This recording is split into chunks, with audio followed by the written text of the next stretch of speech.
लोणावळा येथील tiger point परिसरात भरधाव स्विफ्ट कार आणि डंपरची समोरासमोर जोरदार धडक झाल्यानं भीषण अपघात घडला। या दुर्घटनेत गोवा येथून पर्यटनासाठी आलेल्या कारमधील 2 तरुणांचा जागीच अंत झालाय।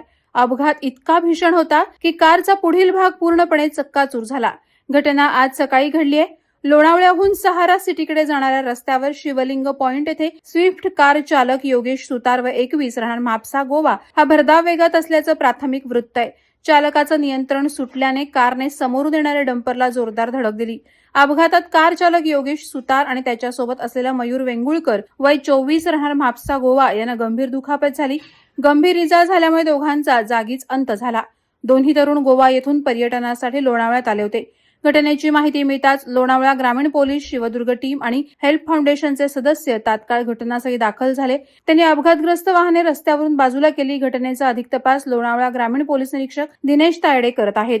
वादळवारा लाईव्हसाठी दत्तात्रय शेडगे, खोपोली। नवी मुंबई व रायगड जिल्ह्यातील ताज्या बातम्या आणि घडामोडींसाठी सबस्क्राईब करा वादळवारा लाईव्ह चॅनल आणि दाबा बेल आयकॉन।